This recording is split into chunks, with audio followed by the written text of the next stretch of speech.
thanks to everyone who voted in our Super Bowl poll. The question was, we asked, was this the greatest comeback in Super Bowl history or the worst collapse? And worst collapse took it with 54% to 46%. So it's not a wide margin, eh? No, it's pretty. No, it's not a wide margin. Pretty close, a lot closer than our poll last week. Well, it's the question that I asked last. But thanks again to everyone who voted. Yeah, thank you. I asked that question as well to myself when we did the Super Bowl video. It's just I still don't know, because both teams were so good going into that game, and one just happened to not finish very well. Now, I actually another question that I've seen around as well about that game was, do you think that the NFL should change its rule to a 2-possession overtime? I definitely do. Instead of a 1-possession overtime. Brendan, you said that last week, didn't you? You said, man, at least, Atlanta should at least have had that chance. If Atlanta doesn't get a first down, then the game's over. A first down? Yeah, because they have to. If it's because they're going to have to go for it on fourth down. If they don't get the first down, then the game's over. Yeah. That's what they do in the CFL, For some reason, that didn't equate in my head. Well, I think it should be something like... Because Atlanta would have to get... You can't get a field goal. They would have to get a touchdown to try and tie it, or they go for a 2-point convert. So that's what I think should happen. I do think they changed the rule, because it kind of sucks that you only get a chance. Yeah, it kind of sucks, but it was also, it kind of added to the drama of it. It does, but you know what? Then the whole game is decided by coin toss. That's true. That's the whole thing. Yeah, I don't like that. It shouldn't be decided by a coin toss. No. What I think should happen is it should, instead of doing it that way, making it 2 possessions, they should, have it like an extra quarter, and whoever comes out with more points at the end wins. Not the an NBA. Not an extra quarter. No, you need to kind of have the sudden death element to it, at least in some way. Quarter's too long. 15 minutes. Yeah, I guess. Fuck you guys. Agree with me. I'm right. Yeah, we agree sometimes with some things. I agreed with you about Atlanta having a possession. We agreed with you on wearing that Archie jacket. Yeah. Doesn't Jamie look like the captain of a high school football team? For all you podcast listeners, I'm just wearing a generic Letterman right now. And we're just giving them shit about it. They're just giving me shit about it because I decided to change before we recorded. And apparently that's blasphemy and requires from the guy who wears like ridicule. three different shirts for every podcast.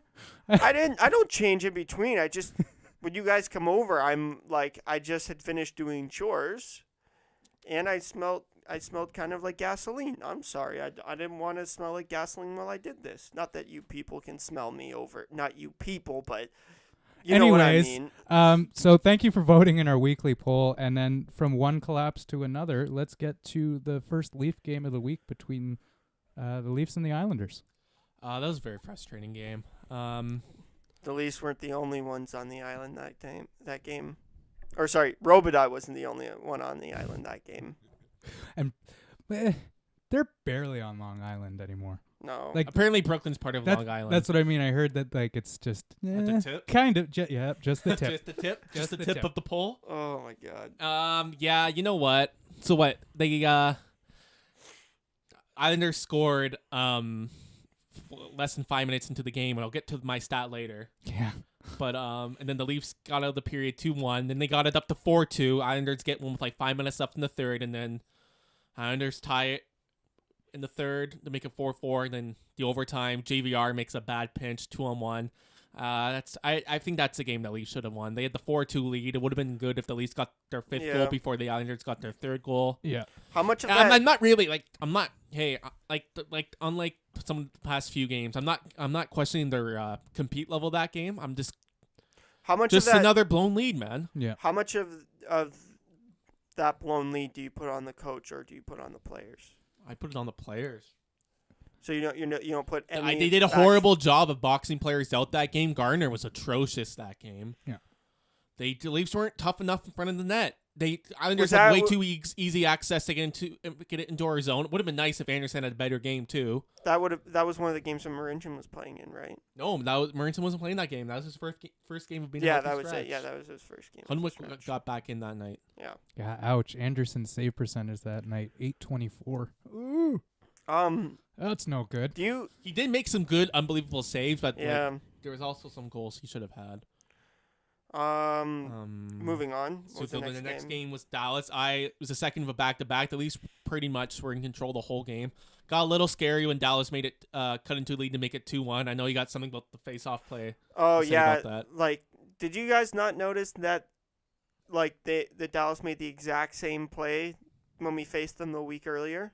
No, because all I remember the week before is Dallas scoring 4 or 5 fucking goals in the first period. Yeah, no, my memories of that game are clouded by rage. I saw it, and as I was tweeting Sagan's gonna score, it came out as Began, but yeah, Began. I thought that was like a Jamie Benn, Tyler Sagan kind of thing. No, but there was also.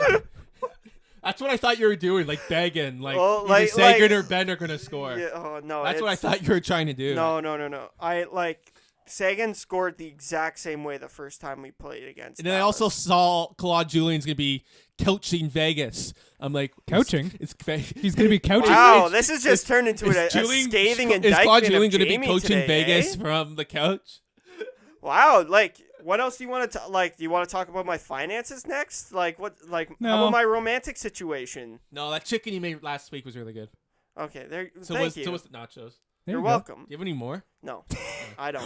Hold on, a week later, and you're asking if he's got any leftovers? I ate buddy. But just it's a testament to how good I cook. So do you want to get to well, the hold on. play? Oh yeah, and Brendan really likes my meat, so you can't blame him. Come for the sports, stay for the inappropriate humor. Well, that's all we are. But the face-off play you wanted to get to, Jamie? Oh yeah, it was such. You could tell from the very, very look at it that it was a set play, and of course it was. I can't remember who was. I think it was Ben Smith on the face-off, or it was Nazem Kadri. I think it was Ben Smith. And you hate Ben Smith too. Well, it's so. Well, hate's a strong word, but you think he sucks. I don't think he's been as good as Frederick Gauthier was when he was in the lineup for Ben Smith. I just want to see Seth Griffith up for both. Well, did I say that right? I think you did. Yeah, you did. Up for both of them. That's a first for any of us. But a guy we've been shitting on lately too opened the scoring for the Leafs in that Dallas game. Jake Guards. Oh, yeah, he had 2. Well, yeah. sorry, he got we haven't the been second shitting on him. away. It's just we've been giving him the dad disappointment treatment. He's like 4 of the past 5 games. He's been awful. Yeah. But okay, I just want to go back to that face-off play for a sec because there's been a war on Twitter with if face-offs are important or not. Oh yeah. Well, honestly, when we is there were not talking a war about on this. Twitter? That's true. Yeah. There was we were talking. Me and Brendan were talking about this before the podcast started. Because and apparently, 4 of the top 5 face-off teams are the playoff, worst team. Are the worst teams in the league. And which is situational face-offs are what? Yeah, is what we came down to, and then we came down to if there was a stat which we couldn't find, if there was face-off percentage per zone. There has to be. It has to be somewhere. We're just bad at finding it. Right but I'm just gonna rely on my eye test here because that's what the analytics people say. If you don't, Ben Smith's 51% this year. I'm just gonna rely on my eye test and say I've seen a lot of defensive zone face-offs, and Ben Smith doesn't seem to be winning a lot. No, he does not win defensive zone. Since he's been back, I've seen him win 1 defensive zone face-off. And I would agree with you, Jamie, on the fact that I'd rather see Gauthier in there than Ben Smith. And nothing. I don't hate Ben Smith. Did you notice a lot in that Dallas game? Smith would be on the face-off with Kadri and the other winger, and then if the Leafs got possession, Smith would go off and Nylander would come back up over the boards. Did you guys notice that? No. No. I noticed that once. Because they just had Ben Smith for the defensive zone face-off, then they would win it, and then he would go off for a change, and Nylander would come back on. This goes back to my problem with Ben Smith is, if we go back to the first St. Louis game, is the way that he played that Steen goal. That was awful. And you can tell a lot about a player when I know it's only one instance, but you can tell a lot about a person in that instance. He had his back to the play for a good amount of time, and he wasn't he missed his assignment for, I would say, maybe 5 seconds, 7 seconds at the most. That's all it takes. That's all it takes. Even less. And you don't. It was less than 7 seconds. This is why centers need to be held to a higher standard, especially in the defensive zone. They need to be the one that's pressuring. This happened last night with well, we'll get to it, but on the Kane goal with Matthews, Hyman, and Brown. Brown abandoned the play to get open, and Hyman didn't move his feet, and Matthews didn't move his feet, and it left Kane wide open to take the shot and score on Frederik Andersen. Every Leaf weren't moving their feet in the first period last night. But see, the thing is, the only person that was moving their feet was Connor Brown, and he was already halfway to the right wing. Why? Because he thought the puck was going to get out of play? Yeah, he thought he was going to get the outlet pass. One thing we have to mention about the Dallas game is Curtis McElhaney. Yeah, he was outstanding. Yeah. Holy shit. He I'm was just really looking good. at his stat line here. 40 saves, or 40 shots against, 39 You saves. can't even fault him on the sagging goal. That was just a hell of a No, shot. you Yeah. can't. But the Leafs come out of that one with a 3-1 victory. So Um, that's a pretty nice. We did get a little Nice bit of bounce revenge. back. It's Yeah, that not. was a nice I bounce I back. wouldn't call that revenge for what they did to us last week. No, but no, yeah, no, no, 2 no. points. 2 And points. plus, that was the second of a back-to-back. So that took us to St. Louis. I thought St. Louis, up until first period they took it to us. Second period, I guess was a bit more even. Third period, I thought the Leafs really took it to them. And then 20 seconds in, right when overtime started, and I saw the line was Kadri, Komarov, and Riley. It was like, yeah, why? this might be in trouble. And then lo and behold, 20 seconds in, Tarasenko scores. It just reminded me of the Washington game a month ago. Exact same trio. Ovechkin scores 20 seconds in. I know Kadri's the face-off is the defensive center right now, I guess. But when it's 3-on-3, there's so much more open ice, so What? it's kind of hard. Yeah, I would have. So I would have fought fire with fire. I would have put either Matthews or Marner on. Yeah, Yeah, go with a little Matthews speed. and Marner with with Yeah. Riley on the tail. Komarov, I know he's not. Komarov might No, be no, I the really kind That of that telling is one. one I don't know. decision you can put on Babcock. I don't know if Komarov is fast enough for 3-on-3. Riley's playing on a fucking ankle sprain, so I don't think he should be the first defender on there. I think I would like to see Zaitsev. I love Komarov, but he wasn't like. I'm okay with Kadri. Kadri's okay. Kadri. Maybe not my number one choice, but I would probably Maybe have him with a Kadri, different winning. Marner. Yeah. Something with a little Uh, bit more speed to balance things out. 'Cause yeah, I couldn't like see somebody- Komarov. Or Ending Nylander, it. since he plays with Nylander. Yeah. I would like to see someone. Honestly, if I was gonna have Marner out there, I would have Bozak out there as well, just to take the face off though and go for a quick switch, because then we would have if it went maybe to when Marner. the face off and then Matthews comes on. Yeah, Matthews comes on, then you can have the creativity of both, because there's no denying at this point, after I think that it's been like the 10th time that they were on the ice together last night. There's no denying that when you put those two together, something's going to happen. I don't understand why Babcock was so quick to separate them. He played him for 2 shifts and he separated them again. Yeah, 'cause I don't The know lines what only it go is. into the blender when everything's going shitty for them. What I've been noticing from Babcock, and it's like very slight things about his personality, is he plays favorites. He has been here, and then he's way tougher on the kids and who they play with more than he is with the Well, veterans. yeah, if that was the case, Hunwick would not be playing. Yeah. Which is a little bit. But it seems like It's a little bit but odd to no, me the because kids are getting more leeway recently. I know, but it was way worse at the beginning of the season. Yeah. But the whole thing that he's been kind of preaching is you have to be a good pro on and off the ice. Matt Humwick has not been a good pro on the ice most of the season. Mm-hmm. So that has to factor into But then his I decision think, a little bit. but I also at that think that point. when he says be a good pro, I think he might be judging it from a different standpoint than we are as fans. Yeah. Because I think that Well, no, Hunwick, he could have very okay. What did we say about Zaitsev? We liked him because we weren't noticing him. yeah. Because it's like if he's not being a nuisance, he's being all right. I think that he looks at it as Hunwick working hard, and he's probably gauging him to a different level of work. I'm not questioning his work ethic. No, that's what I'm not questioning. But there's a certain point. At a certain point, you have you can't always go glass half full, Yeah. especially in the NHL. Yeah, you can't So- go, well, he works hard, but yeah, he's not doing the good job. And you like on top of that all, like how many teams scratch one of their assistant captains for 2-3 games? I don't know. Yeah, that's a stat I don't have, but you're They probably don't even have a stat for that. because it probably doesn't happen very much, so he's kind of Because right. they're yeah. meant to be examples. If you're scratching one of your assistant captains, there's something wrong with you choosing that person as an assistant captain. I'm trying to think of the last time that maybe an assistant captain was scratched for the Leafs. Yo, I gotta tell you. By the way, I gotta tell you guys a story. Actually, you'd like it. I found myself defending Bozak being traded the other day, or his contract going, because he's still one of the higher options we have for a good face-off player with very little disparity in any other parts in his game. So yeah, you were fighting to keep Bozak. Yeah, I was then. fine. You I don't was want him fighting to traded keep him. anymore? Well, we can't.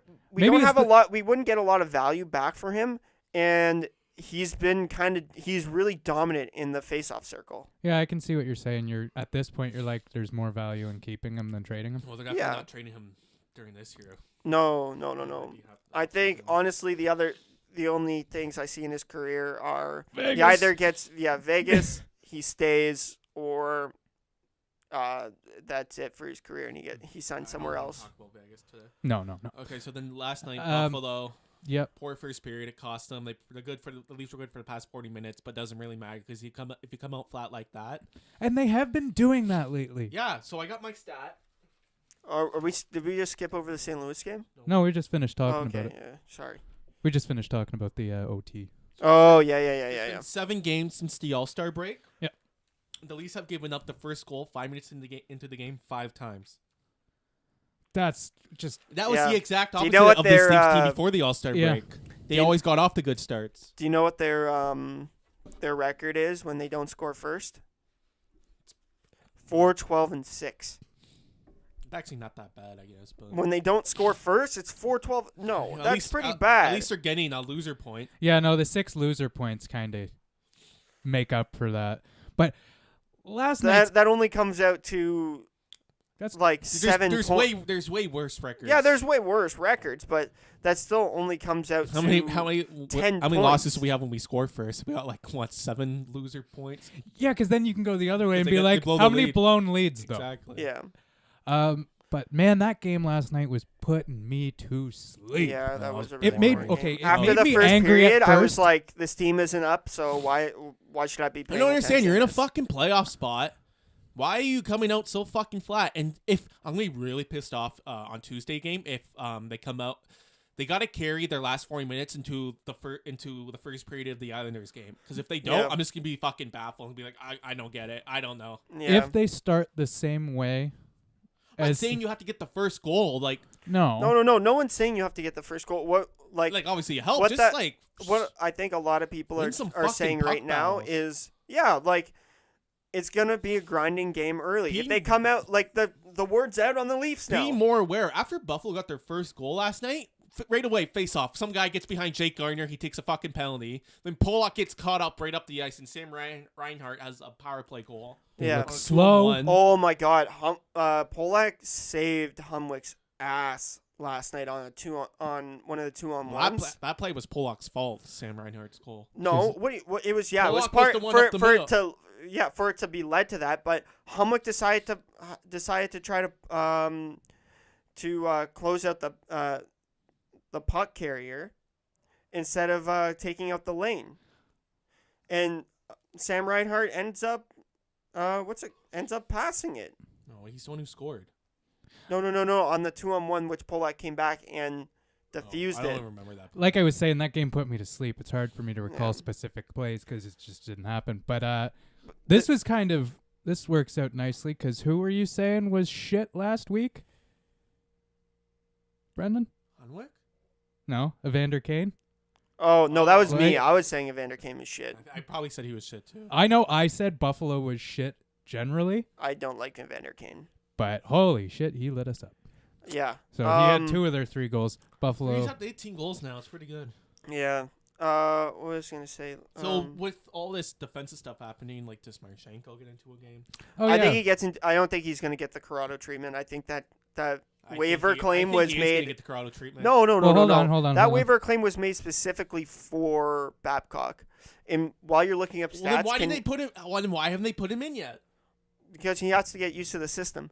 Hold on. hold Okay, on. so this is no, not right now.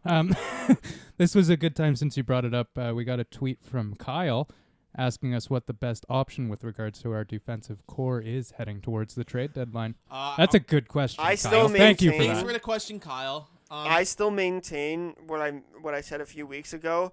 JVR for Trouba would be a really good trade because it would come with the same amount of term that JVR has left on his contract, and Winnipeg would be getting something they need right now. I think JVR has a no trade clause, and I don't think he's going to want to go to Winnipeg. But okay, so that's your answer. My answer for this towards the trade deadline.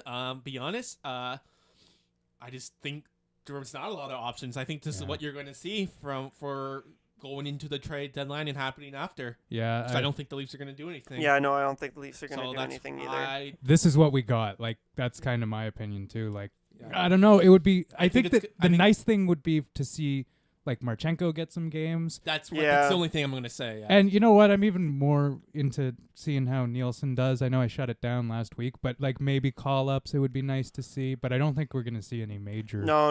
I change. think out of anybody, it's going to be like depending on when Kapanen comes back, but he's on long term right now, so. Kaplan's not a defenseman. No. We're Oh, focusing just on. in terms of just defensemen, yeah. Then yeah, I Just think defensemen. Nielsen might get a chance, Yeah. depending on how bad No. I how think, bad some of our players I think it's going play. to be a struggle in our own end for the rest of the year, and if we make the playoffs with that, then hey. One last thing with defense, I heard Elliot Friedman was saying apparently Kevin Shattenkirk is open to being traded to Toronto And the Habs. and the Habs, and he apparently doesn't want to go to Edmonton. I don't know why you wouldn't want to go to Edmonton and play with McDavid, but that's something else. Probably Peter Chiarelli or But Milan did, Lucic. I can't don't know. remember. Did Elliot Friedman say the Leafs have interest in him? I can't remember. God, I hope not. But I'm back and forth with Shattenkirk because obviously I think he'd be a great addition, but I'm not sure he's He'd be a top great pairing- addition I as don't- a rental. I'm not sure he's a top pairing guy. Yeah, you could be right. And I think No, he's not. I don't think he's the kind of guy you No, put he against would- other teams' first line. No. He would sure up our bottom two for sure, or bottom four. But it's not. But for the money that he's But asking, there's a few things to consider here. Obviously, he'd be a rental, and obviously we would probably wouldn't have to give up that much for a rental.